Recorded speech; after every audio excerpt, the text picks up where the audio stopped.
Prime नून eight 1 के साथ मैं मुनाज़ा शाह और अब खबरें तफसील से। पीडीपी सदर महबूबा मुफ्ती ने सीजेआई के श्रीनगर दौरे के दौरान ट्वीट कर दफा 370 की मनसूखी की जानिब तवज्जो मबजूल कराने की कोशिश की। महबूबा मुफ्ती ने सीजेआई का खैर मकदम करते हुए लिखा कि दफा 370 को गैर कानूनी तौर पर मनसूख कर दिया गया था। मनसूखी के खिलाफ अदालत के साबिका फैसलों के बावजूद ऐसा किया गया। महबूबा मुफ्ती ने लिखा कि 4 साल हो गए हैं और मामला मौजूद अदालत में जेर इल्तवा है। हजारों नौजवान बगैर किसी ट्रायल के सलाखों के पीछे हैं। यह अमल अपने आप में ही सजा है। जम्मू कश्मीर का हिंदुस्तान के साथ इल्हाक मजबूरी नहीं, मर्जी थी। फिर आईन की जानिब से दी गई जमानत से जम्मू कश्मीर को क्यों महरूम रखा जा रहा है? उधर जम्मू कश्मीर कांग्रेस ने महबूबा मुफ्ती के बयान पर रद्द-ए-अमल जाहिर करते हुए कहा कि सुप्रीम कोर्ट में 370 मामले की जल्द सुनवाई होनी चाहिए।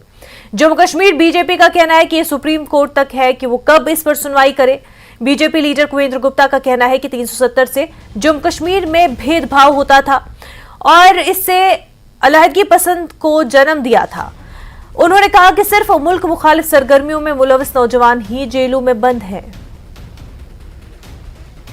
आर्टिकल 370 की एब्रोगेशन के खिलाफ पिटीशन जो है वो काफ़ी अरसे से माननीय सुप्रीम कोर्ट में पेंडिंग है और जिसकी वजह से एक उत्सुकता है। बड़े अरसे से लोग उम्मीद लगाए बैठे हैं कि उसका अहम मसले का जल्द जो है वो सुनवाई होनी चाहिए और फैसला आना चाहिए। इस पे बहुत उम्मीदें टिकी हैं, लेकिन चूँकि डिले होने की वजह से लोगों में रेस्टलेसनेस है और अगर आम शहरी भी को फरियाद लगा सकता है जो पिटिशनर भी है।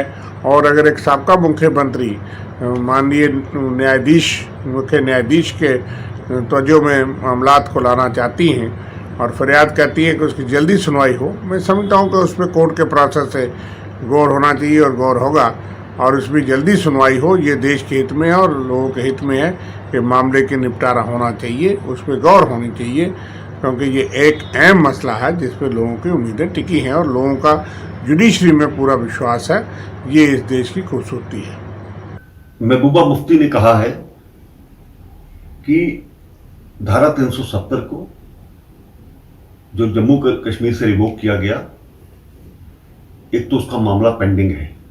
ये सुप्रीम कोर्ट का अधिकार है, वो कब इस पर फैसला करता है, नंबर 1। नंबर 2, जो अधिकार की वो आप बात करते हैं, पार्लियामेंट में बिल लाया गया, दोनों सदनों में पास हुआ।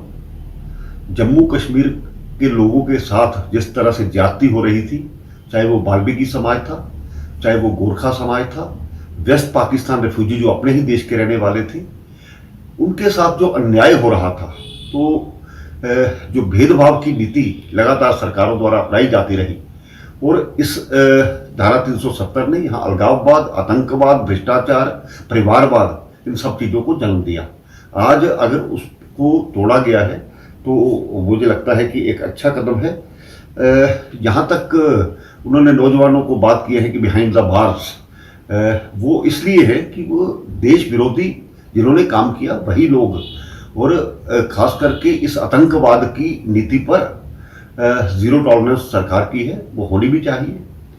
और इसके साथ ही जब से धारा 370 टूटी है, परिस्थितियां बदली हैं। जो लगातार पत्थरबाजी, ये कैलेंडर जारी किया जाना, यहाँ पर बंद रहेगा, लोगों को गुमराह किया जाना, नौजवानों को रेडिकलाइजेशन की तरफ धकेला जाना, क्या ये महबूबा इसका समर्थन करती है?